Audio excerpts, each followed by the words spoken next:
Hello, active traders, and welcome to Swing Trading Success. This is Ken Calhoun, your host, president of DayTradingUniversity.com and SwingTradingUniversity.com and TradeMastery.com and dozens of other sites. Hey, I wanted to welcome everybody here. This is our best-selling event of the year, and with such a big turnout, I am very pleased to announce that we will be doubling your access, and I'm giving you 2 for 1. I'm going to be giving you a bonus webinar coming up in just over a month.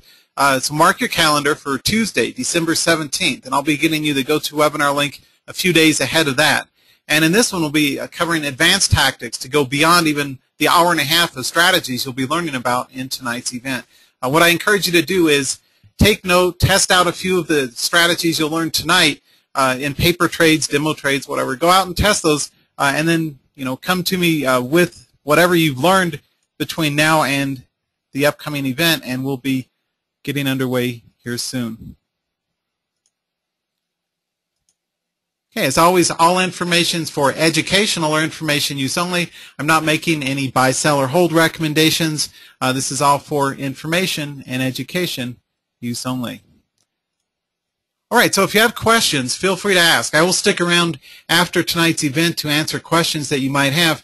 Tonight's event is one in which I'm very pleased to be able to bring you very step-by-step, exactly from start to finish, everything you need to do to swing trade. And as you know from the site, we'll be looking at how to set up charts, scanning. A lot of you had asked about scanning strategies, so we'll be doing a lot on that. How to identify entries and exits, how to avoid danger charts and stops, swing trading candles and cups, and a lot of what I've learned in years of doing actual real trades with proof. So anyways, glad to be here tonight, and welcome aboard. Now, some of the core skills that I want you to think about getting good at faster rather than later are as follows. Volatility scanning, and just so you know, I'm going back and forth between PowerPoints and mostly on the charts tonight, but I have the slides here just as an outline. Western breakouts. So what do I mean by volatility scanning? One of the challenges that we all face as traders is identifying what's worth trading and where are the high volatility instruments that make for the very best trades. A quick writer-downer is just go to, I talked with the owner of this site too, he's a nice guy. One of the best places to go is just the free, this absolutely free, you can go to stockcharts.com, go to predefined scans, go to 52-week highs, and click on volume and look at some of the high volume instruments, and then look for the ones that are between, say, $20 and $70 a share, and pull up your charts for those. So that's a really good place to look at just as a quick writer-downer for new 52-week highs on high volume. That's a very simple volatility scan of an example of many that you'll be learning tonight. There's many places you can look at to scan that are free online and within your charting software, whatever platform you're using, so I'll teach you how to do that. Another core skill is to combine or be able to professionally trade using cups, price action moves, volume, and trend line momentum moves. Okay, I'm one of the world's top recognized experts in breakout trading, and the reason I get good at this, and I test out my own trades, is I have the almost uncanny sense of being able to identify the widest range charts and the best trading setups. And what I want you to do throughout tonight as we work together, my hope is that by looking at these charts, they will kind of etch themselves into your trader's mind so that you can see the types of charts you should be considering for swing trades and the ones that make for the very best chart patterns. We'll be going over the specific criteria. A quick writer-downer is set up a separate portfolio box for your highest momentum or your very choicest trades and keep that separate from, for example, say your overall portfolio box. Here's my entire trading portfolio box of instruments that I scanned for, and of those, this is the subset of swing trading instruments that I find to be best right now. And so one of the strategies from a workload management standpoint, or how to set up your trading workstation, is put together an isolated portfolio box so you can really drill down into, say, 10, 15, 20 charts and keep those separate from everything else. That makes it a lot easier than having to constantly click through 150 tickers all the time. What you do is click through those and then find the very best ones and populate a targeted portfolio box. And that's one very important strategy that you can use to keep track of the best of the charts out there. So I'm giving you the mechanics of how a real trader does this and some of the things you can do to simplify your workload as a trader and organize what you're doing in addition to chart patterns and trade management strategies. Another core swing trading skill that I want you to work on with me is candlestick pivots and breakout patterns. And we'll be looking at those on a variety of different time intervals. I'm not going to say this is a hammer, this is a shooting star. I'm more going to tell you exactly how to trade the right side of a chart when you see a certain pattern combination. And so we're going to learn how that works. And also trade management in terms of scaling in and position sizing. You'll note that one of the hallmarks to a good trader is we spend a lot more time on our P&Ls than we do chart patterns. The chart patterns, the chart patterns are for scanning, and they're for identifying whether or not something's worth trading. Once I'm in a trade, I'm always looking at my open money flow, my realized or unrealized P&L, as the case may be. I use interactive brokers because they're only $1 per trade, which is a lot cheaper than a lot of the retail trades. Or my Fidelity account, that's what, $7 or $8 a side. So I prefer using interactive brokers for most of my swing trades.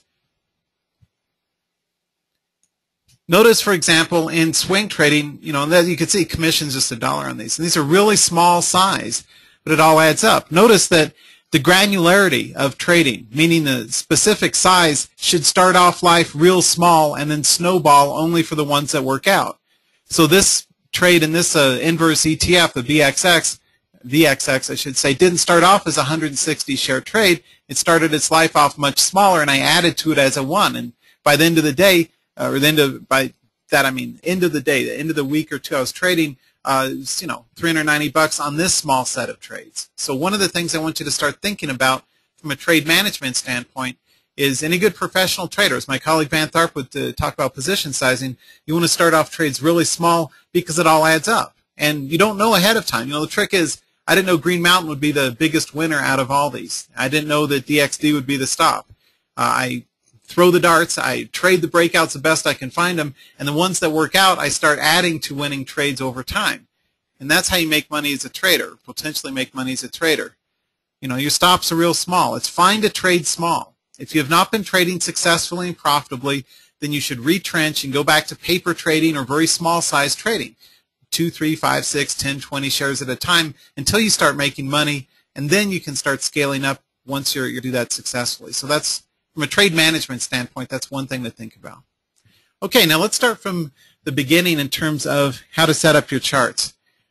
There's two different core trading charts that we use in swing trades. One is the 90-day daily candlestick chart with the 50, 100, and 200 simple moving average and volume, and that's it. The other is a 15-day, 15-minute candlestick chart, and you can opt whether or not to use the average directional index, or the ADX, and I'll teach you how to do that. But let's take a look at what a 90-day chart looks like and the type of patterns that we really want to go for as traders.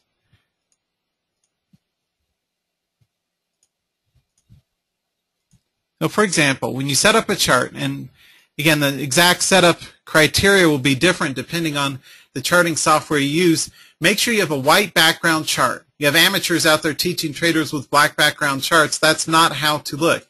Your best pattern recognition skills. One of the things that makes me a good trader is I'm able to identify price action breakouts in my swing trades. That's my core trading skill. And one of the things that helps me facilitate that is I have easy to understand, easy to read charts. If you have a black chart, that makes it much tougher. Newspapers, back when we had newspapers, were printed with black on white backgrounds for ease of sight. Websites are designed with white backgrounds and black type for a reason. It's much easier to see. So make sure you are not using black background charts. That is not a professional strategy. If you work with any professional traders like I have, we all use white background charts. So just because some educators out there using black background charts doesn't mean you should. You should do what pros do. So anyway, 90-day daily candlestick chart. Use tick filtering. Again, this is with eSignal. One of the things you want to do is on your daily charts, set it up so that on the analytics, you just have a 50, 100, and 200 step parameter on a simple moving average. In Forex, I use exponential MAs, and I just use the 50, 200. For my stock trades, like most institutional guys do, we use 50, 100, and 200 simple moving averages. Okay, that's just how to set up your chart and then add volume, and that's it. Okay, now the goal in this is to be able to identify the best of the patterns as they pivot off of moving averages or as they continue above cup patterns. Now, one of my favorite candle and cup combinations is this one, in which on the daily, what do you notice? Here's a shooting star. Looks like a box with a stick of at least twice the whole real body height above it. Make sure to learn more on candles from Steve Nissen. But anyway, that's the left side of the cup. It comes out. My favorite pattern is to buy on the day or up to 2 or 3 days, in fact, but usually the day after, a wide range candle, a candle that's much bigger than the previous candles. And see, notice how this is the biggest candle in this entire 2 or 3 trading weeks, is the one that took out new highs above a cup. As a swing trader, you just set an entry trigger at 50 cents or so above the high of that wide range candle. So odds are you're going to miss this one. Hopefully it's on the radar and you are watching this like a hawk as you're say day by day, the price action is moving. It looks good. But there, aha, that poked its head above on a cup breakout. And more importantly, see, I wouldn't be all excited if the candle body were like this one. This one, though, is, at least double a lot of these candles and the largest of the bunch, right? So that is a buy signal.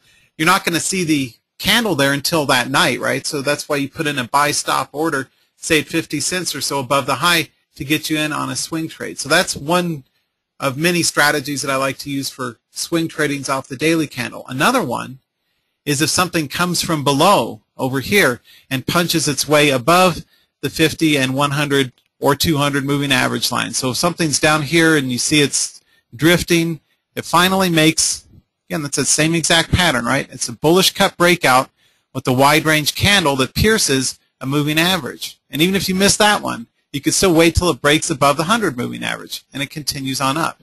But how to get out? What's the exit strategy you want to use? For my swing trades, I like to use a maximum 1.5 points, 1.5 points maximum stops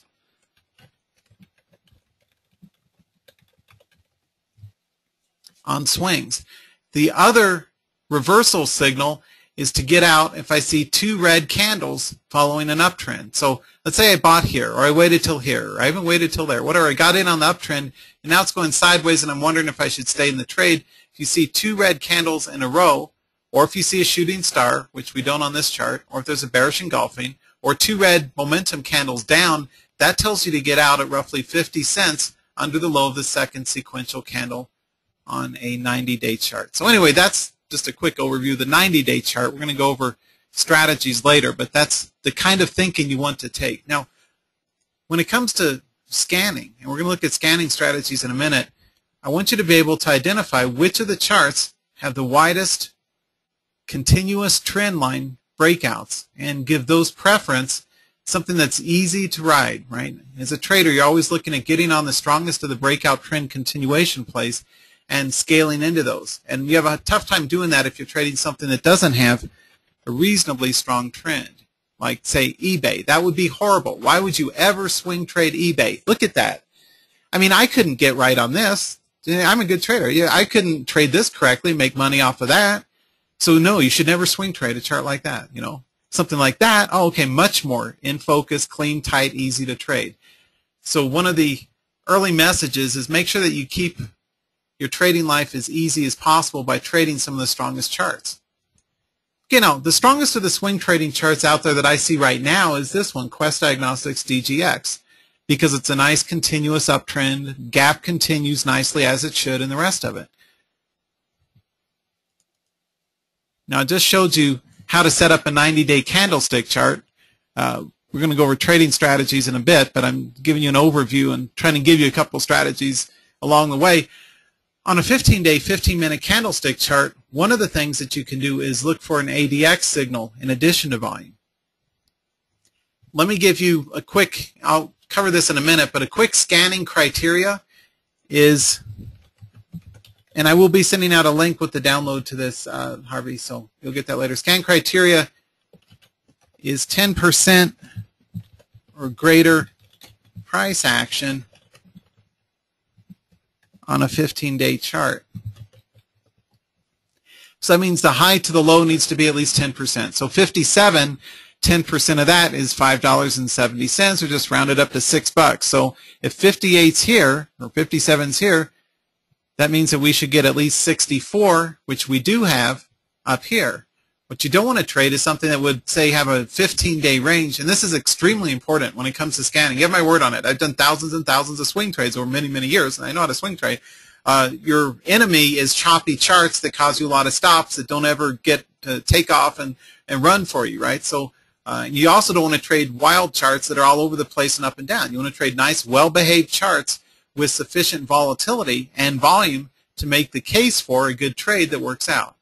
So that's why I like, at least and again, that's just an arbitrary number, but something around 10%. So it's easy to remember for me. So I use, say, 6, so this would be 6 points here. So now if this were 58 and this number were, say, 60, this would be a no-go and you wouldn't trade it because the risk-reward numbers would be all off. It wouldn't be worth taking a shot at. So that is one thing you want to do from a scanning standpoint. Okay. From a trade setup standpoint, one of the other technical signals we'll learn tonight is how to use the ADX signal. And in this one, this is a 15-day chart, and all I've done is, see, that's the 15-day without ADX. What you can do periodically, what I do, I have multiple monitors. It looks like Neo from the Matrix. I got monitors all over the place. So what I will do is I will set up my chart so that I have one with the ADX at the bottom. But see, the problem with that is it compresses price action. So it's harder to see the nuances of how to trade if you have the ADX on there all the time. So what I encourage you to do is have one chart with and this one without. And this makes it much easier to see how far the average trading ranges are, the size of the gaps, the length of the runs, the internal, shooting star patterns, or if there's any bullish lower shadows or bullish engulfments or whatever, easier to see on that kind of chart. But anyway, back to the ADX, and I'll teach you how to trade this in just a minute, but one of the very best strategies, and I've developed a lot of published articles and done a lot in ADX, is look for an ADX that's Wilder's average directional index. ADX, I want you to set it up so that the ADX is a 14-step parameter with white DI lines, because we don't care about the green and blue directional index lines. They just add clutter. All I care about is a strong signal. So you want the red ADX to come from below, punch over 40, okay? And these are all very good. These are valid. This is what I do. You see how well it works, too. Just try it out. You see how, using this parameters I give you guys, this should be the core of your swing trading approach. I'm good at this. I want to teach you. So ADX comes from below, breaks over 40. What you do, you say, aha, you on this Calhoun ADX signal. So let me figure out how to trade it. So it was down here and sleepy. This is a volatility, not a directional indicator. It tells you how much heat or how much internal up and down action, the beta, the volatility of that instrument is. Anyway, whenever it comes from below 40 and then finally punches over 40, what I want you to do is set a long trigger at 50 cents or so. Again, I say or so because you can do 35 cents, you could do 60 or 70 cents. It doesn't really matter, but somewhere at least 35 to 50 cents above the high, and set your long trigger in so that you get in at 50 cents above the high of the day in which that ADX signal is generated. So that produces your buy signal, okay? So where does that hit? Well, not for a few days. It wouldn't hit until over here, right? And that's fine. So everybody get that? ADX comes from below, punches over 40. At this point, for example, in my Fidelity account, I put a buy-stop limit order. The buy-stop order would be 50 cents above. In this case, you can see it's above the 9. I tend to not to like to buy 9s, and I'll tell you why in a minute. So I park the order up above the 60, and that would be, say, 60.5, and that gets me on a swing. And so that's comes from below, and it's very consistent. I mean, you can pull up any chart. I'm not cherry-picking anything. Just pick out any chart. The trick is it needs to come from below the 40 to then finally punch above 40, and you buy new highs once it does so. And those are the type of charts that make for the very best ADX-driven signals. For example, here, ADX is low. It finally comes above 40, so the high of this day is there. So you'd be buying here for a swing trade, and you're off to the races. See that? The ADX comes from below. And ignore the first day because you're getting a random noise on that day, but anytime after that first day counts. And so it comes from below, breaks over 40. draw a horizontal line across and keep that in mind, across